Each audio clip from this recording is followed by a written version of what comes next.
I'm John Sargent and welcome to Argumental, the show where the hottest names in comedy debate the biggest issues facing mankind.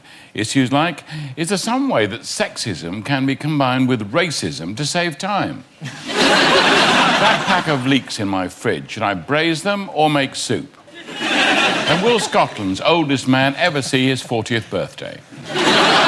Here to argue such burning issues and others like them are our teams. In the red corner with Marcus Brigstock this week, it's Stephen Mangan.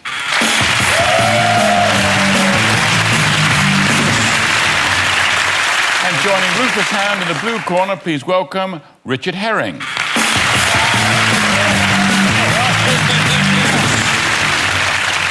OK, let's start with round one, where we debate an issue so fundamental it should almost be dealt with by a more important forum than a television panel show. Good versus evil. It's the ultimate battle that's raged since the dawn of time. In the blue corner, representing evil, please welcome the Ku Klux Klan, Hitler, and Jeremy Kyle. In the red corner, representing good, are nuns, pandas, and children. Oh, shut up. Will there ever be a winner? These bad boys think so, but surely even they can't resist this little chap.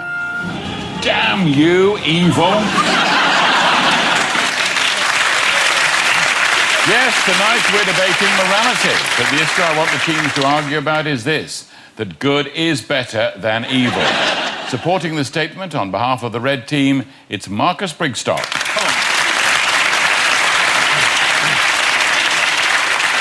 Ladies and gentlemen, good is better than evil. Of course good's better than evil. Michael Palin, Simon Cowell. Good, evil. The Pope, Osama bin Laden. Both evil. We're talking about proper good, nice good, decent good. The other day, I phoned some good friends to arrange a good night out. We went to see a good film, we ate some good food, we had a good laugh, I met a good-looking girl, I took her home for a good seeing to. Good sex, right? Now, good sex could be naughty, it could be wicked, it could be depraved, it could be quick and behind a skit near a fun fair. But I'm sorry, if your sexual encounters involve genocide, you've gone too far. Rock and roll kind of flirts with evil. You've got people like Marilyn Manson, Ozzy Osbourne, Alice Cooper, the Jonas Brothers. Evil, you know, they project evil. But they're not really evil. They're good at what they do. They're good at pretending to be evil. If Marilyn Manson came out on stage and went, "Hey, I'm Marilyn Manson, are you ready to rock?" And everyone, "Hey," and then he went, "I killed Jill Dando." Genuine evil. Not so good. Not good. We prefer good. It's better than evil. We have the good food guide, right? It's possible to get the evil food guide. It's the menu at Garfunkel's. There are about 300 of us in this room. Statistically, someone in here is a sex criminal. I've looked this up. Is it you, Richard Herring? It's not me. Is it you, Rufus Hound? Is it you, Stephen Mangan? Oh, John. See, we prefer good to evil. When a doctor phones you up, right, and they say, "I've got some good news, I've got some bad news," you kind of deal with it. If the doctor phoned you up and said, "I've got good news and some evil news," that wouldn't be good. We prefer good to evil, ladies and gentlemen. Please, vote with the red team. Thank you.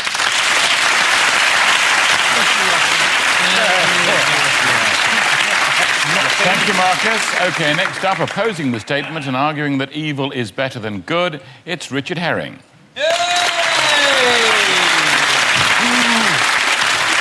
Thank you, Marcus. Evil is obviously better than good. You can see this just from this picture. They've chosen to illustrate this where Hitler is punching Mother Teresa in her tit.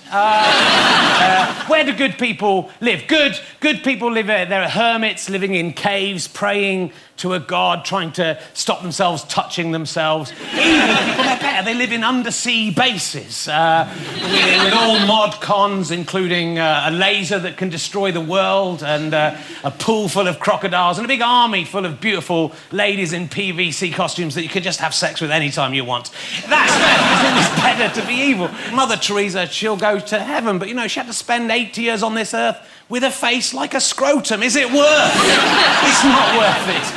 Nature intends us to be evil. We're meant to fuck, to fight, to cheat, to steal, to masturbate into underwear drawers, to set up covert video cameras in the ladies' changing rooms at the Virgin Active in Hammersmith. That is nature that makes us do that. And I love being evil. Being evil's the best. Are you enjoying your water there, Marcus?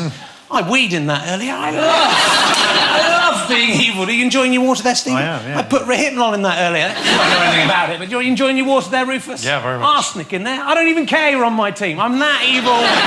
It's fantastic. We all prefer villains. Villains are the best. Darth Vader, you know, we prefer him. He's the king of the obscene phone call. Even Jesus was only fun when he was evil, when he was turning water into wine, getting pissed, when he was hanging around with prozzies. He was evil. The most famous is Evel Knievel. He was evil. He was this daredevil, devil-may-care attitude, flying through flaming hoops. He was pure evil. His twin brother was good Knievel. No one remembers him. He devoted his life to traffic safety. It was good Knievel. He put in the speed bumps. Who do you prefer? Evil Knievel must win every time. We're all evil. We should celebrate evil. Evil is best. I know you're evil. Don't be scared to admit it. Vote for evil. Evil is better than good. Thank you, Richard. So, Rufus and Stephen, is there anything you'd like to say in support of your teammates? But in God versus Satan, I mean, God's not good, is he? He's supposed to be. He sets the rules. Well, he might set the rules, but, I mean, he's not good, is he? He's not nice. The point is that everybody's given somebody evils, haven't they? Don't go give me evils.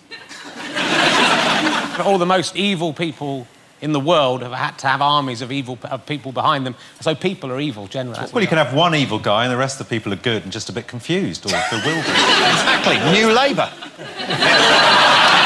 I think God stands for good in most people. It's like, if you look at it, look at the word God, it's good with nothing taken out of it. Yeah, you're jiggery pokery. Look at the word the devil. Letters and it's evil with the anagrams. word D added onto it. You can't argue with anagrams.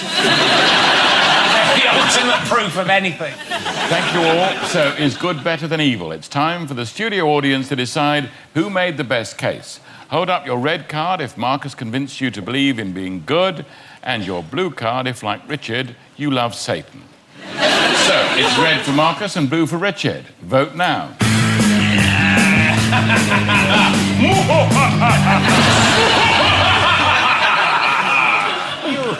You fool!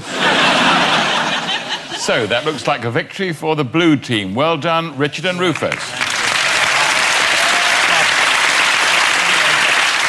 They convinced our audience that evil is better than good. Bad news for Jesus. It seems that being nailed to a cross counted for nothing. Loser. Some say everyone has an inner evil. Not me. I'm only evil when my peppermint tea is late. Oi, dickhead, where's my tea?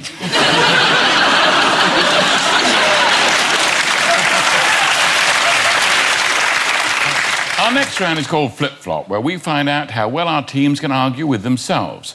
I'm going to give one member of each team a statement which they must support until they hear this sound. At which point, they must perform a U-turn and argue against it, then flip-flop back and forth every time I press the buzzer. Stephen and Rufus will play this one. Stephen, you're up first. I'd like you to start off by arguing that a dog is just for Christmas.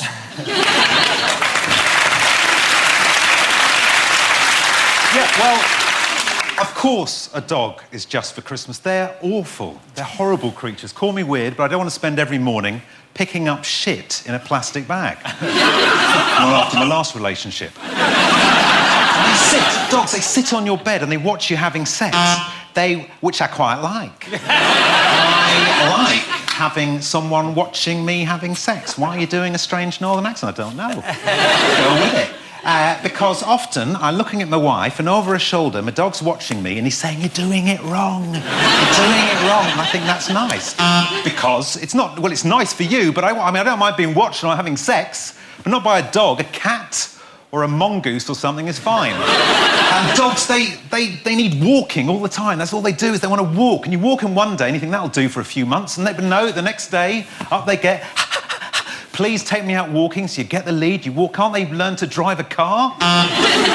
Because Who needs to walk when you can fly with dogs? You're doing the northern voice again. And when we walk, we breathe in air and they take us outside and it's beautiful and you feel that life can't get any better. And it can get better when you shove its little face into a drain with a hammer. That's when life gets better. And dogs, they eat this food that smells revolting. I mean, it smells revolting, but it tastes wonderful. Have you ever had...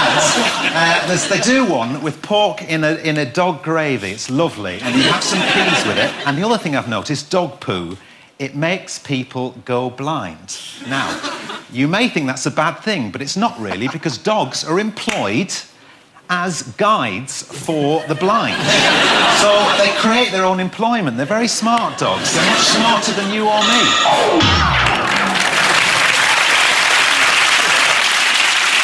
Thank you, Stephen. Well, flip-flop.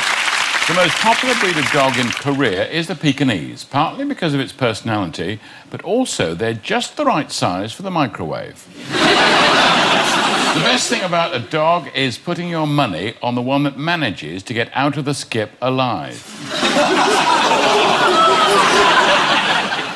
Rufus and Richard, what do you make of Stevens' performance?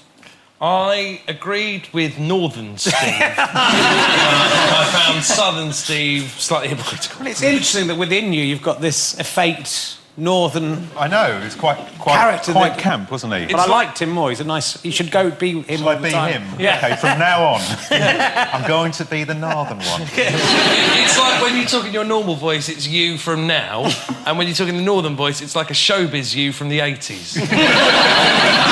OK, Rufus, you're up next. I'd like you to begin by arguing that the tabloid press is a national treasure.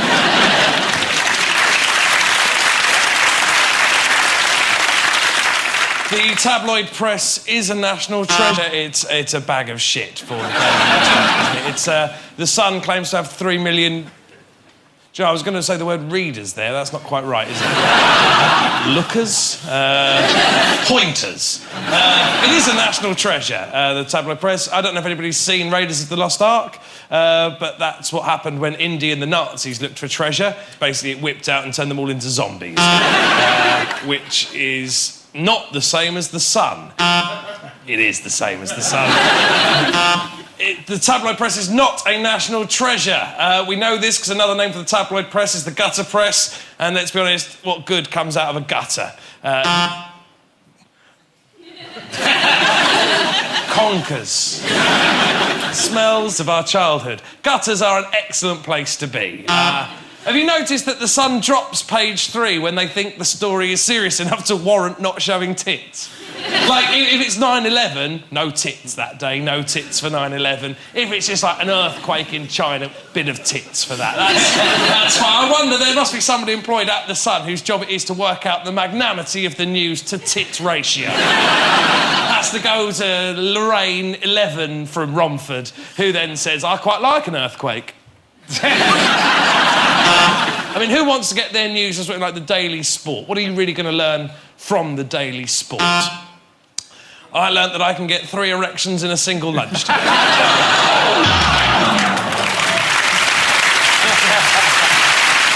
Well done, Rufus. Rightly or wrongly, the tabloids do have their knockers, which is the only reason I buy them.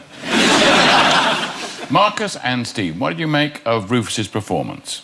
Well, very good. Very tremendous. I only used the one voice, which I know it will mark it down. I thought you were going to come in with maybe 3 or 4 different personas. Nice. I like the Sun. I don't. OK, time for the studio audience to decide who flipped and who flopped. If you thought Stephen flip-flopped best about dogs at Christmas, then vote red. But if you thought Rufus flip-flopped best about the tabloids, then clear the front page and vote blue. So it's red cards for Stephen or blue cards for Rufus. Vote now.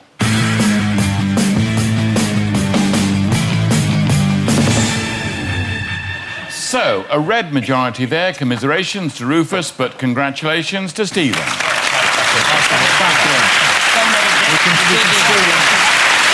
Join us after the break when we'll be finding out whether Britain's kids are fat enough and if Kate Middleton should get out while she can. Don't go away. Welcome back to Argumental, the show that's a bigger dust-up than Krakatoa. And I should know, I was there. Right, next up is slideshow.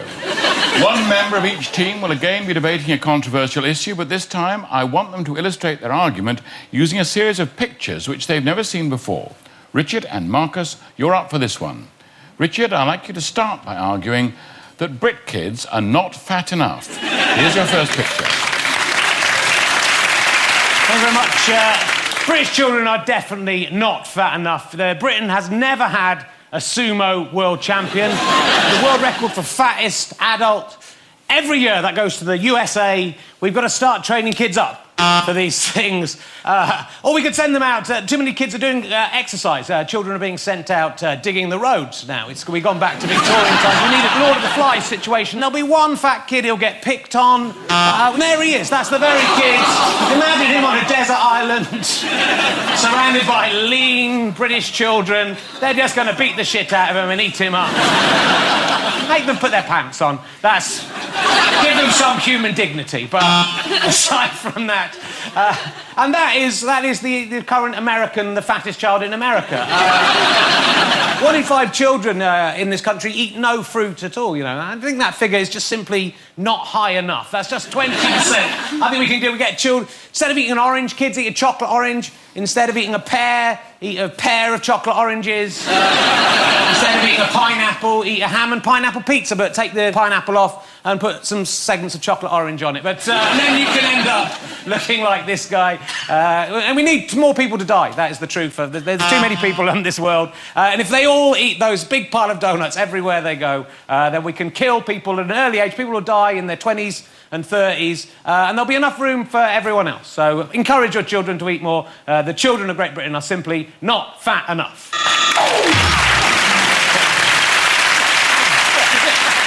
Thanks, Richard. Marcus, I'd like you to argue the opposite, that Brit kids are too fat. Here's your first picture. Ladies and gentlemen, British children are too fat. I know the misery of being a fat child. I was a massively fat child. Huge. So fat I had to become a goth. I had no choice. It was the only way I could explain why people were looking at me. Oh, it's because I'm a goth. No, it's because I was spherical. But listen, ladies and gentlemen, British children are too fat, and this next picture is going to show you exactly what I mean. Yes. When I see the state of Britain's children, I am bricking it, ladies and gentlemen. Absolutely bricking it. They are like a ton of bricks. Brick, shit house, bricky, brick, brick, brick, brick. Margaret Thatcher, milky snatcher. There's no saving her. Let's save our children from being too fat, ladies and gentlemen. Look at this lovely, happy, thin child there. You know why he's doing that? He's doing that for 2 reasons. 1, he's happy and thin. 2, he's just punched Margaret Thatcher in her face. Bosh! Now I'm going snorkeling.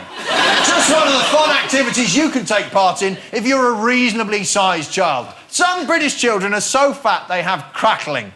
I heard a child the other day getting off a bus, right, and he had to get off backwards because he was so fat, and because he was going backwards, a siren came on going beep, beep, beep.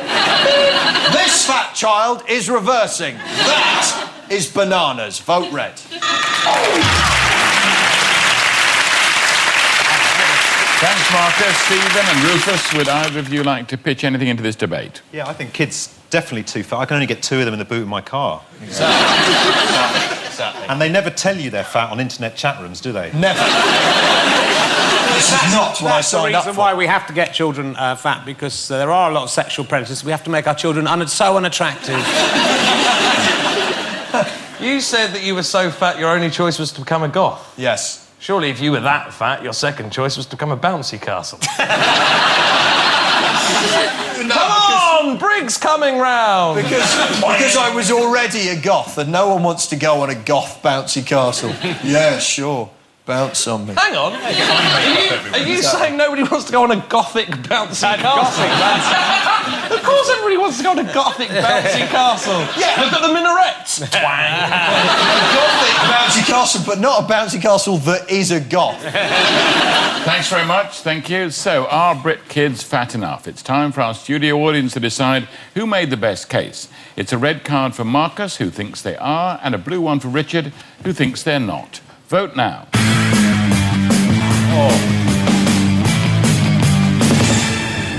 A clear victory for the Reds. Well done, Marcus.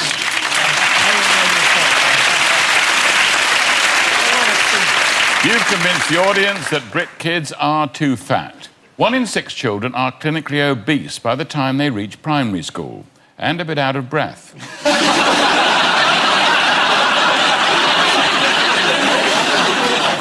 It's on to our popular culture round now, where tonight's debate is all about princely paramour, Kate Middleton.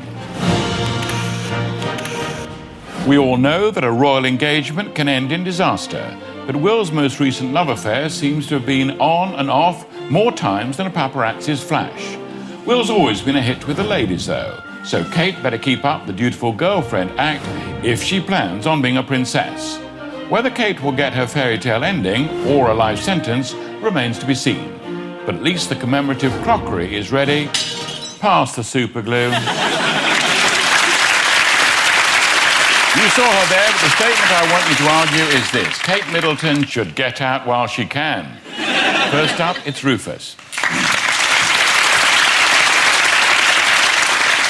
Is there not a part of all British people that feel slightly sorry for the modern royals? You want to be Queen, Miss Middleton? Well, you should know this. Being Queen is cocking awful. Kate, if you're watching this, I can't let that happen to you. Beautiful Kate. Sensitive Kate. Kate with your beautiful hair and love of Duran Duran. If you're watching this, I urge you. Come, Kate. Run away with me. Together we can build a new life in the woods. I'll chop logs, catch rabbits, and smell of rich pine and mosses. You can talk about art history in your parents' party planning business, and we'll laugh, and you can put this whole sorry royal business behind you. We'll drink fine Scotch whiskey and play baccarat to Burt Bacharach. I'll bring you furs on which you can lie and laugh and drink and laugh and talk and laugh and make sweet, sweet love and laugh. Because you know, Kate, a man doesn't need a crown to be a king. Although, in fairness, that does help. I suppose what I'm getting at here, Kate, is that together we could have paradise. But with William, you're always just going to be some chick that better stay on the right side of Prince Philip. It's your call. It is, however, the reason that Kate Middleton should get out while she can, and why I urge you to vote blue. Thank you. Well done. Next up, opposing Rufus and arguing that Kate Middleton should not get out while she can, it's Stephen.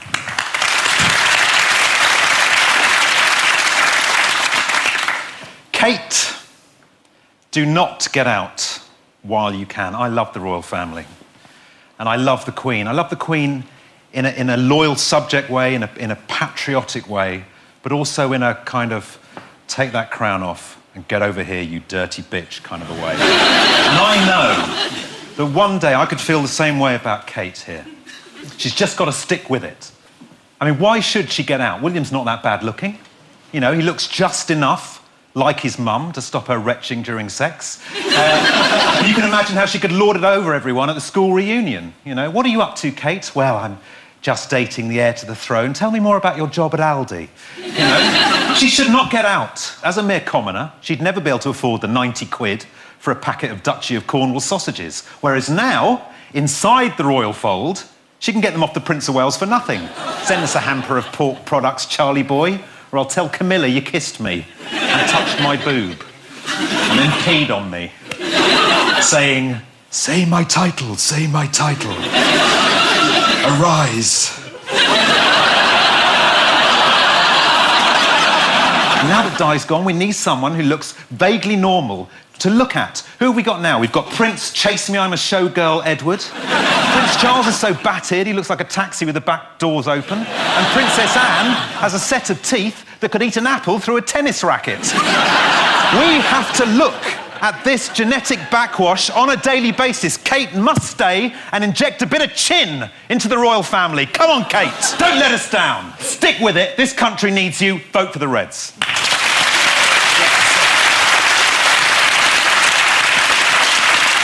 Thanks, Stephen. Marcus and Richard, would you like to add anything in support of your teammates? Stephen, you had me at sausages. Thank you. Beautiful. Delicious. They lose a few along the way of these. It's a dangerous position to be in. I don't know if it's worth the risk of death. But she seems all right. I'd only kill her because if I got on top of her, that's the only way out. Crush her to death. Kate Middleton died today. Under Richard Herring. It'd be worth it, though, by the way. It's not good to be one of the first couple, though. That's the law, I think you realise. So she should wait. Why not be like William's first love and then wait till he has a wife and she dies? And then he can go back to Kate and have a happy time. That's the traditional royal way. Thank you all. So, should Kate Middleton get out while she can? Once again, the studio audience will decide who made the best case. It's a blue card for Rufus and Richard, who think Kate should make her escape, and a red one for Stephen and Marcus, who think she'll go on to be a credit to the royals, like Queen Latifah. Vote now. It's pronounced Latifah. So it looks like a win for the Reds. Well done, Stephen and Marcus.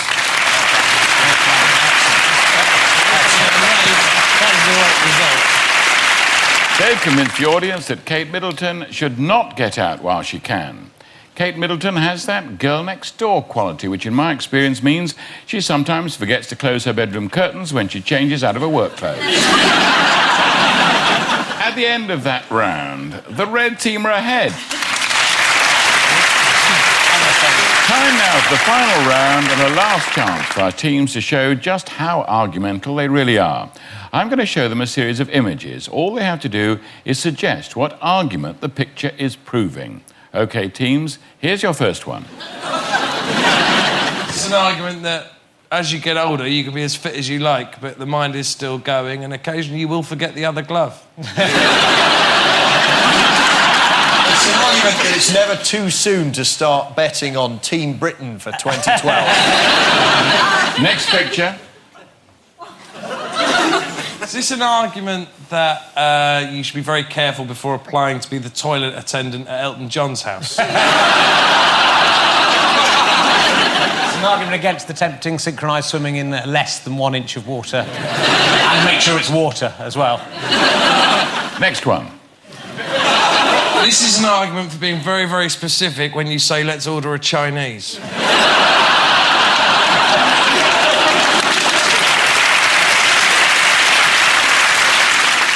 Is this an argument that in the East, sat-navs are a little more low-tech? Turn left when I scream with fear. It's an argument of what would happen if chickens ruled the earth.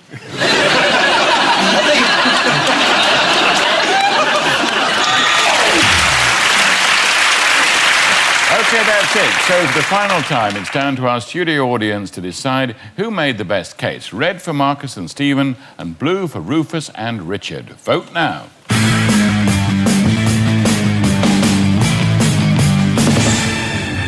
So I can tell you that the blue team have won the round, but nevertheless, that still means the overall winners tonight are the red team. That's how we roll. In your face! Well done, Marcus Brigstock and Stephen Mangan. Commiserations to Rufus Hound and Richard Herring. That's all we've got time for. Good night. The Fog on the Tyne is all mine, as the song goes, and this Sunday night at 10, that's where we are, Tyneside, for brand new Dave's One Night Stand. Next, though, it's Mock the Week.